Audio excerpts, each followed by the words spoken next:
Hola chicos, hoy hablaremos un poco acerca de la morfología. La morfología va a ser la descripción detallada de todos los organismos vivos. Eso va a tener en cuenta cómo son los organismos de forma interna y de forma externa, es decir, sus sistemas interiormente y cómo se ven físicamente. Esto ha permitido que se dé el desarrollo de la taxonomía y la clasificación de los organismos vivos. La morfología va a ser diferente a la fisiología. Por ejemplo, la morfología va a decirnos exactamente cómo se ve un perro, que tiene 4 patas, que tiene una cola, que tiene un pelo de cierta forma, de cierto color, que tiene ciertos dientes. Sin embargo, la fisiología nos va a explicar cómo funciona cada una de las partes del perro, es decir, cómo, por ejemplo, cómo ladra un perro, o cuál debe ser el movimiento y la contracción o extensión de los músculos para que el perro pueda caminar y correr. Por tanto, la morfología solamente va a ser una descripción detallada del organismo, pero la fisiología va a explicar cómo el organismo funciona. Podemos dividir la morfología animal en dos partes, la morfología externa y la morfología interna. Para la morfología externa nos referimos cómo se ve físicamente, es decir, a simple vista qué cosas puede observar. Por ejemplo, el color, la cantidad y posición de las extremidades, incluso su forma, el tegumento, es decir, la piel, si tiene o no plumas, si tiene o no pelaje, si tiene o no garras, cómo son sus ojos, si tiene ojos, cómo son cada una de sus partes. Entonces, cada una de estas características va a ser importante para poder clasificarlas. En la imagen que tenemos aquí, si omitiéramos el color de cada una de las ranas, podríamos decir que son la misma especie. Sin embargo, el color de la pigmentación de su piel y las manchas de su piel nos van a indicar que son especies diferentes. Respecto a la simetría, a veces un poco confusa para la morfología animal, hablaremos de que la simetría va a ser la disposición de todas las partes del cuerpo respecto a un plano o un eje, y que puede ser de 3 formas: bilateral, radial o asimétrico. ¿Esto qué quiere decir? Que si cortáramos a los animales, encontremos lo mismo en cada una de las secciones. En la simetría bilateral nos dice que el cuerpo puede ser dividido en 2 mitades iguales solo por un plano. Por ejemplo, si hiciéramos un corte longitudinal desde tu cabeza hasta tus pies, desde tu cabeza hasta tu entrepierna, si hiciéramos un corte longitudinal desde la cabeza hasta la entrepierna por toda la mitad, respecto a la morfología externa, podríamos encontrar lo mismo al lado derecho y al lado izquierdo. Un brazo a cada lado, una pierna a cada lado, un ojo a cada lado. También tenemos la simetría radial. La simetría radial va a ser característica de los equinodermos, de las estrellas de mar y de los pepinos de mar. Eso quiere decir que si podemos disponer un punto central y hacemos varios cortes en diferentes direcciones, vamos a poder encontrar que puede ser dividida en varias secciones y tendrá en todas las secciones, en su morfología externa, prácticamente las mismas extremidades.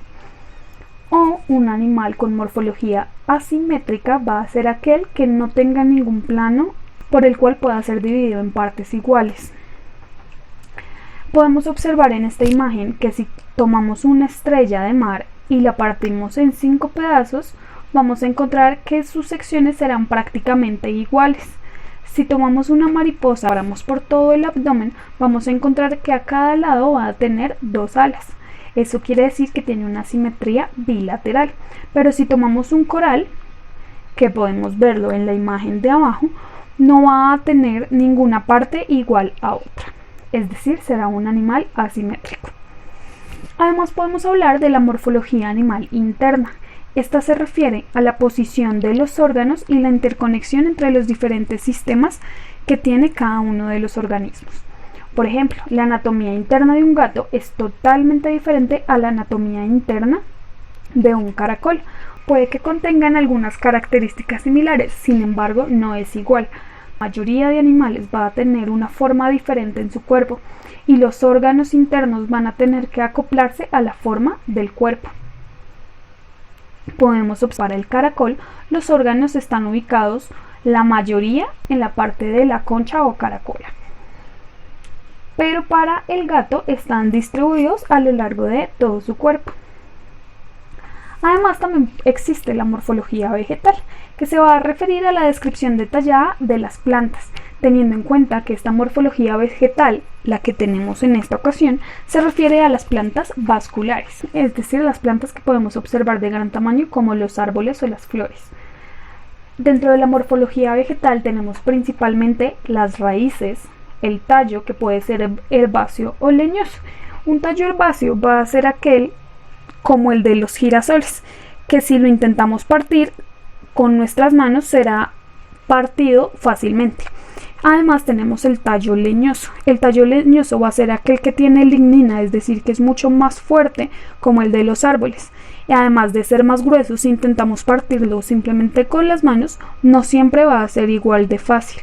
Puede que sea sencillo con una rama pequeña, pero con una rama mucho más grande necesitaremos de elementos que tengan un corte mucho más amplio. Además tenemos las hojas, la flor y el fruto. Las hojas y las flores van a ser las partes de la morfología vegetal en las cuales nos vamos a centrar. Sin embargo, la morfología vegetal se dedica a detallar cada una de las partes de las plantas. Respecto a las hojas, podemos tener muchas clasificaciones. En esta ocasión solo veremos dos clasificaciones. La forma de la hoja, tanto el tamaño y cómo está acomodada la hoja. Podemos tener muchísimas hojas diferentes. Si tú miras, por ejemplo, las hojas de los pastos, tiene una forma específica, pero si miras las hojas de los bugambiles o del diente de león, es también muy diferente. Respecto a la forma de la hoja, podemos tener formas cordadas, aciculares, filiformes, ovaladas, entre otras. Pero también podemos fijarnos en el borde de la hoja. Podemos tener combinaciones en la forma de la hoja y en el borde de la hoja. El borde de la hoja puede ser ciliado, que es como si tuviera pequeños pelitos. Crenado, que es como si tuviera unas pequeñas curvas. Dentados, denticulado, doble aserrado, entero, que es decir, normalita, lobado, aserrado, entre muchos otros. Además, podemos clasificar las flores. Podemos clasificarlas de dos formas, de acuerdo a su disposición y de acuerdo a su corola. Si pensamos en las partes de las flores, la corola van a ser los pétalos.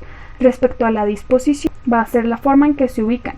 Si una flor es solitaria, si aparece en espiga, si aparece en racimo, en cima, en umbela o en espádice.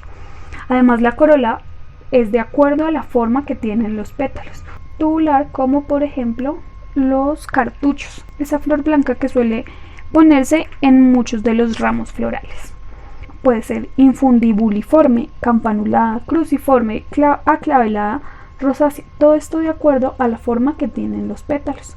Además, las flores pueden tener diferente cantidad de pétalos. Un ejemplo de esta morfología vegetal va a ser la rosa. La rosa va a tener un tallo herbáceo, que aunque es un poco café, podemos partirlo fácilmente con nuestras manos. Sus flores van a ser solitarias, es decir, crecen de una en una. Van a ser flores solitarias campanuladas, recuerda la forma que vimos anteriormente, y sus hojas van a ser ovaladas y su borde será doblemente aserradas. Todo esto de la morfología nos permite conocer un poco más cómo son los diferentes organismos vivos que se encuentran en cualquier ecosistema y nos va a facilitar un proceso de descripción e identificación en cada uno de estos.